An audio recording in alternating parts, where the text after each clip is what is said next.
Nigeria is a nation blessed with abundant human and material resources. Some time ago, Nigerians were known to be the happiest people in the world, but I'm not sure that that record still persists to this moment, because if you ask me, Nigerians have become the saddest people in the world. No apologies for that. Every day we hear news, frightening ones, the ones that make your BP to rise, as we say. If it is not an attack on Kuje Prison, it is the president's advance team being attacked, or our young girls serving the nation in Uyo being invaded and raped, or one problem or the other. When shall we stop receiving bad news in the country? Every day we open the papers and we hear bad news. When you tune to the radio, it is all about bad news. On the television, you hear that one city has been invaded or the other.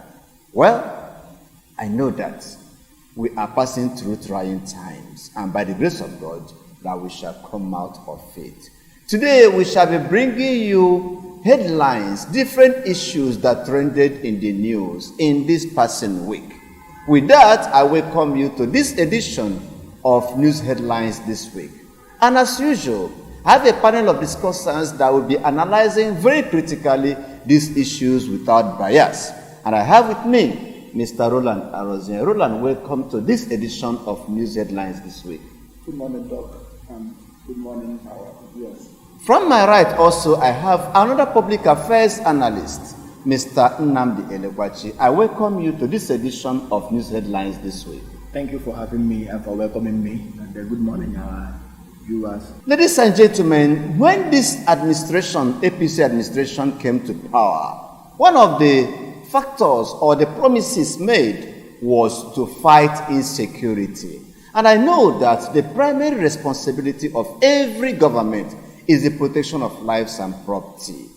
They promised to give us security. And a few months into the administration, we heard the grammar that we have tactically defeated Boko Haram. I also heard another grammar. We have decimated Boko Haram insurgents. And I don't know what is happening. Just this week, the president's advance team, the chief security officer of the nation, the commander-in-chief's advance team, was attacked. Where? In his own state. Katsina State. Gentlemen, what is happening to Nigeria's security architecture? I'm even short of words. Okay, thank you so much. I think that very incident will actually raise a lot of concerns among Nigerians. It raised a lot of concerns, especially for a government that was elected on the backdrop of security background on the part of the president. We don't just have a president, we have a president who is a retired military general. We also have a president who has been able to unseat the government, and we know that if the president has this kind of history, in fact, who we can call a combatant, who participated in the war to keep Nigeria warm, 1967 to 1970. If we have such a person, it means he has an understanding of the military or the security architecture of the nation. But unfortunately, nobody would believe that we would be where we are today, harvesting tragedy, and at the same time turning out releases as a reaction to terrorism or to terror. When that thing happened, people were thinking that the president was in that comfort. But the thing is that the president doesn't just move to a place. Before he goes to a particular place, a team is expected to advance before him, and that was the team that were attacked. And this team should comprise medical personnel, media personnel, and what have you. These were the persons that were attacked. And then, unfortunately enough, the same thing happened, and the same day the president went to Senegal for IDA program. IDA is International Development Association, an agency of the World Bank that is responsible for granting loan to Africa and the rest of them. But then the issue remains, how well have we fared as a nation under the current dispensation? And I will tell you, I am disappointed given that and then other things that have happened that have actually played out. If we've come to a point where non-state actors can actually mobilize, lay ambush, and attack a presidential convoy, it tells you that nobody is safe any longer. At all. It is, yes. So to me, what was the reaction? Most times I keep telling myself that if you are to fight terror, you don't react to terror. You don't contain terror.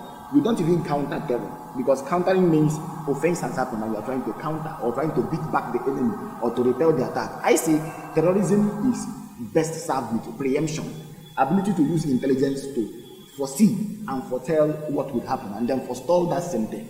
That is what is not happening here. You understand? So before the president moves, I understand that intelligence community will go out there, protocol will go out there to observe the scene of the place the president is coming. Then how come this is happening? In all places, then his own home state. Just the same way it happened when he returned for a short break, during which time the Kankara boys were kidnapped. So it speaks to something that somebody is not effectively answering or living up to their expectation. And then again, in security or strategy studies, we have what you call command and control.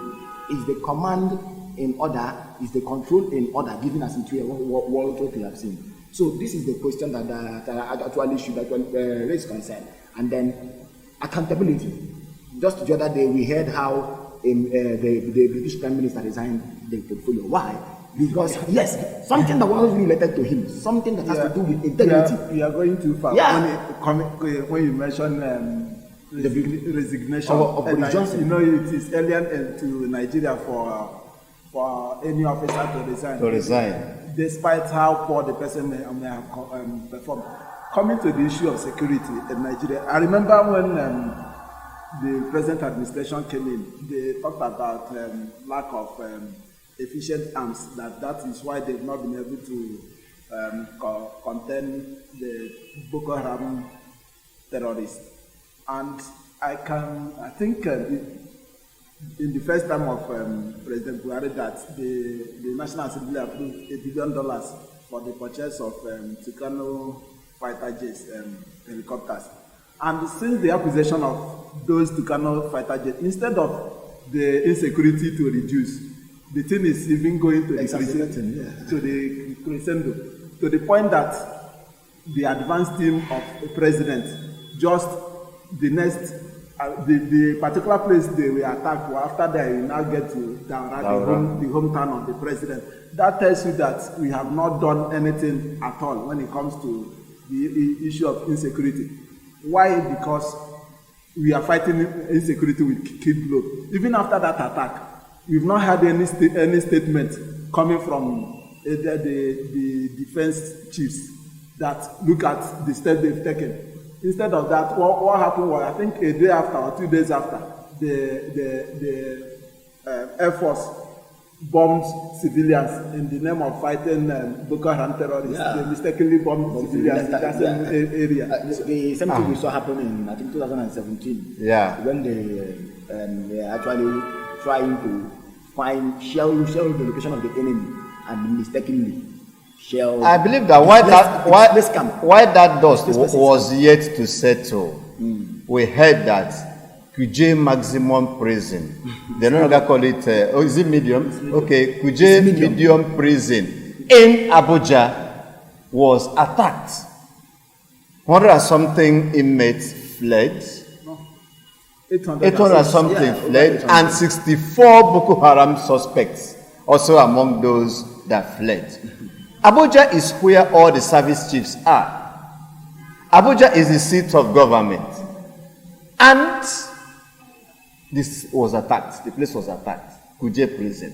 Now let me tell you, the information we heard in the news is that a day to that day there was intelligence report that the facility was going to be attacked. The military men that were manning the place were withdrawn before the attack. Gentlemen, I don't know whether I am to believe that there is more to it than we know. I don't know whether anybody is as confused as I am. For me, the attack on Kuje Prison, for me, is a conspiracy. Why do I say so? It is practical, even in Aba, where you don't have any military formation, as in you don't have army barracks or navy barracks. It is impossible for any armed group to attack the Aba prison and stay for 3 hours unrepelled. By any, no police didn't come, army didn't come, to the point that they were videoing themselves after the attack. They even had the temerity to pray with the inmates that they released before leaving the prison facility. And to say the intelligence report they got, instead of to fortify the security in that prison facility, you now withdraw the one. So there is this conspiracy theory that maybe the presidency and that's why I said that there is more to it than we know. Had some bargain with the Boko Haram leaders to free their, and to think of that Kuje is not the maximum security, and you kept the 64 Boko Haram members in a medium security facility. Then I think something is wrong somewhere. Yes, I think it was something the same line the Senate president told, to say compromise. He said compromise, that there must have been some level of compromise. Now, and it speaks to something. You see, you cannot, like you keep saying, like you did say, insecurity is not something you treat with a kid's glove. Let me come in here. You see, where we are talking about is Kuje, and within that coordinate or within that axis, within the radius, you have a more Mogadishu cantonment, like for 35 minutes drive. That is true. And then other facilities, even Air Force base is like 10 minutes drive away from that place. So why was there no mobilization? Why was there no aerial attack? For the long period it lasted. Yes, and it lasted from the evening into the wee wee hours on the next day, from 10 to 2 a.m. And Kuje Prison. Now the whole thing was that who told this person exactly where their associates were? That's number one. Then how can it be possible that they made away with the person? Do you know the person is there? We are talking about one of the factional leaders of, I think, Ansaru. That's Ebanawi. He's there, and now he's on the run. Even the criminal Wadume is there. Many people are there, and then the question becomes: why would government, like you said, keep them in medium custodial? There is more to it than we know. I have repeatedly said. Yeah. If you have been to Kuje, you know that this prison facility is surrounded by hills. Yeah. And then 300 persons were riding motorcycle. They were not repelled, they were not stopped, and they had their way. And not just that they were riding motorcycle, they had their weapons too, even explosives. Openly being displayed. Nigeria, one day, one trouble. Yeah, well, I think for me, the president should up the ante. One, he has access to intelligence information. Two, he has access to situational reports, which he says that he's not happy with the level of intelligence gathering. Yes, if there is any intelligence report that says Kuje Prison is likely to be attacked, I believe that the president must have heard that. So what did he do? Was he able to put pressure on the services? He even need to put pressure on them. Now again, the fact of accountability is that for now, since 2 or 3 days this thing happened, there has been no sack, no query, nothing. What we are seeing is that people like Femi Adesina and Garabashe will go back to their latest release and edit few things, maybe change the place name, and then number of people. I'm beginning to feel that the president is condemning this horrendous, this dastardly, this ungodly, this wicked, this uncivil attack. It is, you see, the president has to be up and doing. Now again, apart from that again, the president should also look at possible ways of integrating people from other parts of the country into the security fabric of the country. You can't have a war as serious as terrorism, and then all the service chiefs, virtually everybody is coming from the from the same country. So I think it doesn't look like a national war. If you can be able to bring in persons from other regions, and then those who are even eminently qualified, and then again also allow the National Assembly to do its duty, because in the National Assembly we have the Defense Committee. Are they summoning these persons? That's part of legislative accountability, executive accountability, then also judicial accountability. How are we even making sure that we are prosecuting criminals? You understand? Can we ask for international support? Yeah, we can. Because we should swallow our pride. You see, I was coming to that. Let me tell you something.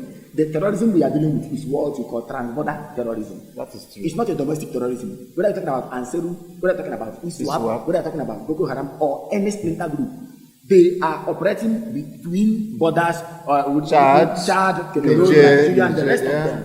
So, how much of intelligence do we share with this? Remember what happened when Idris Deby, former president of Chad, was pushing that terror element. They came to the Nigerian portion and the Nigerian military took over and did nothing. And we are going to say that the man should not interfere in Nigeria's affair. Whereas terrorism is international crime, something that requires concerted effort. So shouldn't we swallow our pride and seek international help and intervention? Before we talk about international help, seeking international help, first of all, have we done enough as a nation? That is the reason for seeking because help. why, when I was talking about the issue that happened in the attack on the president advanced team, I thought about fighting insecurity with kid gloves. Last week, the military arrested about 300 and something Boko Haram fighters, and the next thing you hear is that they are going to radicalize them. De-radicalize them. Radicalize, and the next thing is they say they are rehabilitating them. Who does that to a terrorist? That these 64 persons that left now, once they get contact to these persons that you said you are rehabilitating, they also go back to fight you.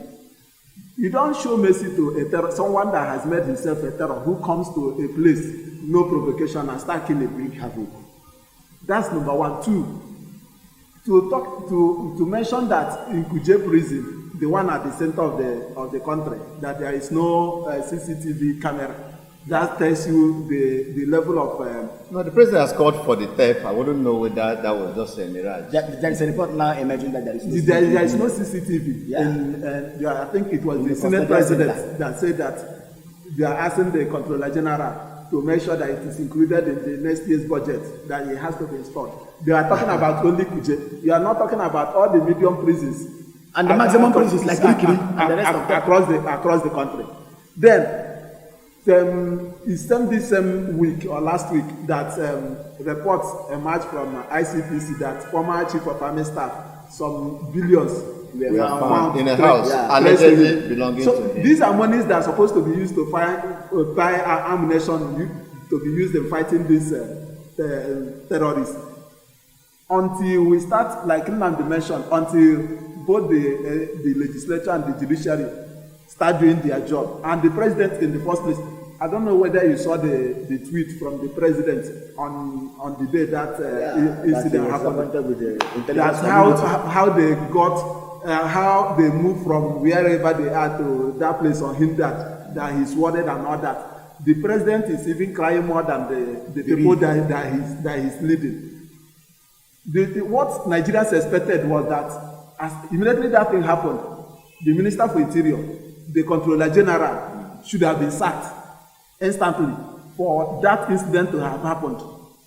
And speaking about the Minister of Interior, I think during the Owo attack, he said something, and I'm holding him by that. He said that the military has zeroed in on the perpetrators and that they were from ISWAP. He said again, and I want to quote him, that in due course they would be apprehended. Ever since that period, no arrest has been made, nothing. You understand? So all right. We also have to be careful the kind of appointment we make. What background has Raufa Aregoshala to be the Minister of Interior? While we are still talking about, there is one news item that has worried me so much. Our girls and little boys, or young men and women, corps members, invaded, attacked, robbed, and raped in Uyo, Akwa Ibom State. Isn't that worrisome? Very, very worrisome. What it means now is that insecurity is now a national thing. That is it. Because we talked about the one in northwest Katsina State. We are talking about the central, north central, and Abuja, FCT. Now, the south, Akwa Ibom State. I think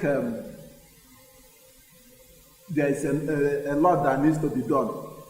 NYSC members are pampered as a core member. They are national property. You are called government picking. That's the term. Colloquialism, yeah. Yes, that is used for. Then to think now these people were not raped outside. They came to their lodge, kidnapped, raped some of them in their lodge. Nobody will blame them that why did you go to a certain place that you are not supposed to go. This one is inside where they are provided accommodation. I think while we are still talking about the president reorganizing the security architecture, and a lot need to be done in the issue of insecurity in the country. Because once we get it right from where the thing started, Boko Haram, the one they now call banditry, which are terrorists, then the kidnappers and those that in Southeast, the operators unknown gunmen who are known anyway, unknown gunmen that are known, because you can't be unknown and you'll be parading the streets and nobody will challenge you. So I think beyond the president, even the state governors that collect huge sums of money every month as security votes, running to hundreds of millions, and monthly. What they do with such amounts, nobody knows. Need to up their game to improve the security of the life of the people they are governing. I think that rep also speaks to something, the localization of crime. You understand? When we talk about terrorism, that could actually have something to do with the international system. But now, how are we even taking care of crime as they happen in a locality? You understand? And again, what premium do we even place on life, and then life of core members, as it were, those who are in active national service? There are things that shouldn't even have happened in the first place. You understand what I'm saying now? One, I think the onus lies on that community where that very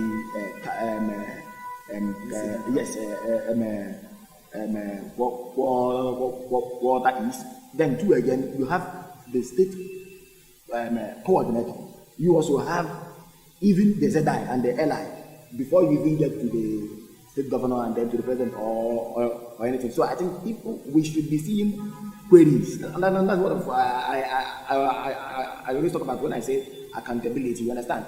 If the president wants to get it right, there must be a vertical top-down approach that serves query that even put pressure from the service chiefs to all the sector commands and then to everybody. So to me, I feel the community, the chief, the traditional leader or any traditional institution there, all these persons, they must provide answers. Why would this happen? They should be held accountable. The former Deputy Senate President of Nigeria, Senator Ike Ekwerimadu's donor or organ saga issue is having a twist of turn.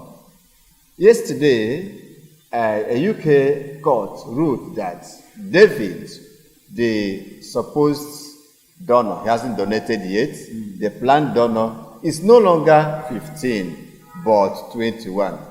Do we see light for the Ekwerimadus in this case?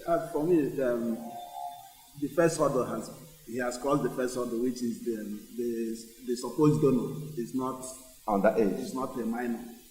But beyond that, the other issues that need to be led, whether there was whether the guy the court also admitted that the guy came to UK in February this year and reported to the authorities just in May. So another thing that needs to be established, which we go a long way in saving the face of the Ekweremadu, is did the guy come to do the donation willingly, or was he a contract? Was money paid? Because if money was paid to the guy to buy his kidney, it's a very big crime in the UK, and that's organ harvesting. They are going to go in for it. And if actually the guy was approached wherever they met him, and he was sent to the UK for organ harvesting, to donate the organ, let's not use the harvesting. Donate. Why didn't any family member of the guy contacted? Like a 21-year-old in Nigeria is still a small boy that should be living in the house of his parents. So why was the boy's mother or not father or the boy's father not contacted? Why was the boy flown to the UK alone? And at the point of doing the donation, the Ekweremadus, as in the senator and the wife, were there for their daughter. But at 21, I think he's old enough to take his own decision. Yes, That's legally at 21. Yes, even in Nigeria, he has attained the age of accountability. He's old enough. Yesterday in court, Ike Ekweremadu is old enough to stand the trial. But yesterday, you saw the number of persons that came in solidarity for him. Who came for the boy? The boy is old enough to stand his trial or to face the challenges. But Ekweremadu, who has a daughter that is older than that boy, we had people that came in solidarity for him, and nobody came, even from the state government. Ekweremadu may have not even invited those people to come in solidarity. They must have come of their own volition. No, Nigerian government sent some people in solidarity for Ekweremadu. That same guy, is he not a Nigerian? Why does the Nigerian government send somebody to come and stand in? Something about these things. In Nigeria, we know how the politics function. Even if a Nigerian legislator was to be in prison, they have been receiving salaries. That is how it is. But then the thing there is that this young man first said he was 15. And today now we are hearing 21. And mind you, there are factors that influence organ donation. One has to do with biology, in which case the gene or the biological wiring of the persons involved have synchronism. Yes, compatibility. If you match them and they are in tandem, you can now donate. Then again, the person has to come from either your family or, in most cases, age. Now, Ike Ekwerimadu's daughter is 21. Also, mind you, the young man is also 21, and that speaks to something that perhaps part of the stories we did not see in the media was. I am not saying now, but I am trying to tell you what might have been. That this young man got to the UK, started looking for other things, maybe raise fencing or what have you. Then again, we have to look at the process that led to the travel in the first place. Was there any agreement? Did this young man must have been an agreement. Did he post to an affidavit, or did he commit to any instrument or any paper saying, I am going to do this? In which case, it may have a legal binding. But it depends on what the law of the United Kingdom is saying. Mind you, this thing happened in the United Kingdom. So they are judging Ike Ekweremadu based on their municipal laws. Somebody is to be unveiled, as we can see from today's paper, Peter Obi's supposed running mate, Senator Dati Baba Ahmed, to be unveiled as Peter Obi's running mate. Do we see some good combination here? What has he done? Does he even have any track records in the past? And mind you, this is a man we can call an educationist, someone who owns a private university. Best university. Yes, we know here, an economist, and then somebody who has been at the forefront, in fact, at the vanguard of war against corruption. This is somebody who stood vehemently to fight against the third term agenda of the solution of agenda. But that's it again. I think, to me, I would say it's not a wrong choice. It's a nice one. But the problem we have there is that Nigerians are interested in certain names, and again, we still play the politics that is informed by primordial sentiment of ethnicity or what persons are, or what we call structure. But in other civilized politics, it's not like that. Your past speaks for you. Your records speak for you. But here, people are either looking for somebody who has been this, or it has been, or whatever. So I think it's a nice choice, given a lot of factors surrounding the Obi candidacy. Educationally, he has a PhD. It's not even about PhD. No, I'm talking about educationally. He has a PhD. Because why I mentioned educationally, we have some candidates who can't find their certificate. Secondary school and primary school certificate. So educationally, he has a PhD. Then politically, he has been a senator. He has been in the House of Reps and going to the Senate. He contested against a former governor of Katsina State in the person of Ahmed Makrafi and defeated him. So for some persons to say that he does not have a electoral value, I don't know what they mean by that. If you can win a former governor, someone that won, became a governor by defeating whoever he contested against in the 3 senatorial zone, then ran in a particular senatorial zone and he lost. So I think you will bring a lot to the Obi movement. Well, Abuja court yesterday sacked the PDP governorship candidate in Delta State, Sheriff Oborowere, over issues of inconsistencies in his certificates.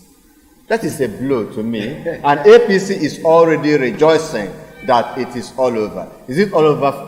Do we believe, or is it safe to say that it is all over for PDP in Delta State? No, it is not yet all over, because the court you're talking about is just the High Court.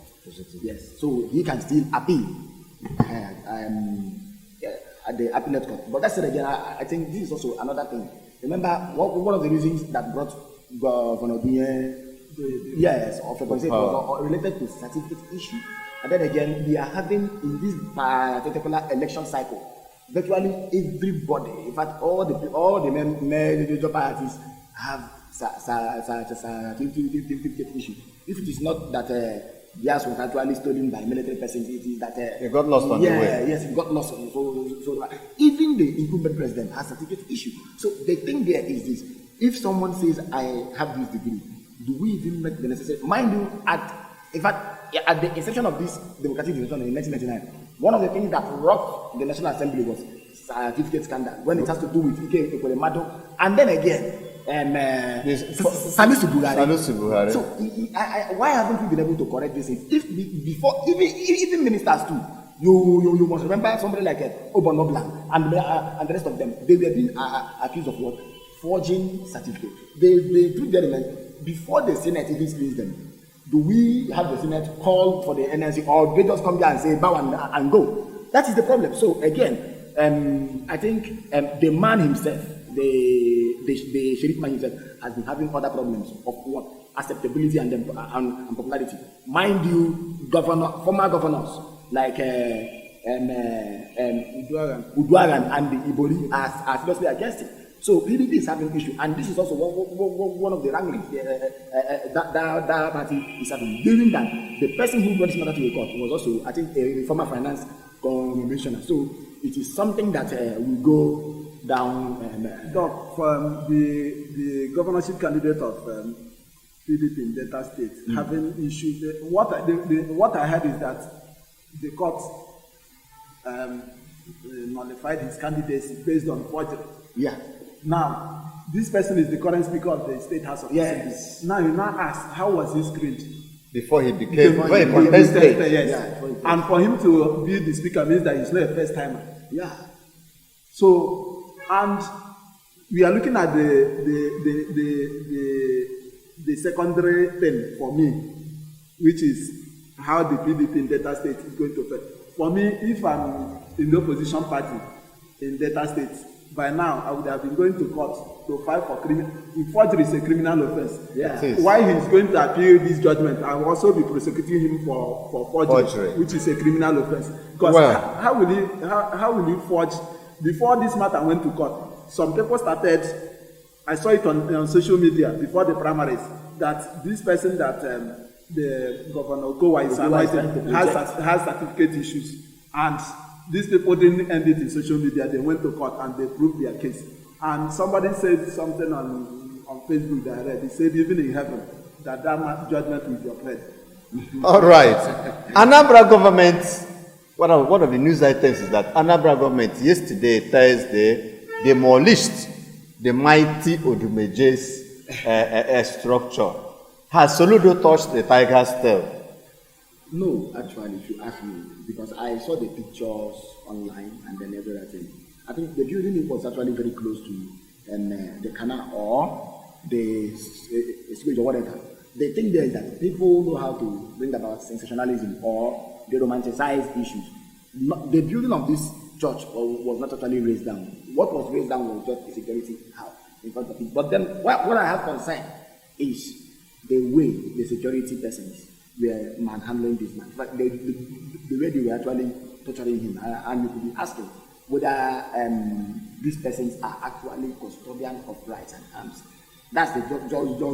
And again, I heard that there was a circular or a notice warning that very man that your property is standing or is erected in the wrong place. See, if we talk about city recovery or town recovery, many structures, many properties will go down. If it happened in Abuja under Aero 5, although there were some other charges them being tagged to it.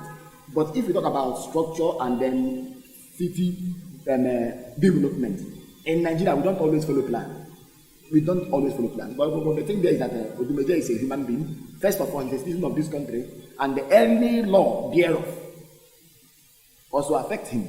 So has he actually gone against the law? That's the most important thing. If he has gone against the law, let the law have its way. But what I am concerned about is the issue of the security persons beating manhandling him. And that. And then again, if the notice was actually served, how long was the notice served? You understand? I don't believe the government would have taken action without having notice, a proper, appropriate, and time-bound notice. So, I think what is playing out here is that most persons are being beclouded by emotion, that because it's Odumeje, because of the comedy that he does on social media. Okay, comedy. It's comedy. He doesn't preach. Have you heard him preach? Most of the thing he does is comedy. So for me,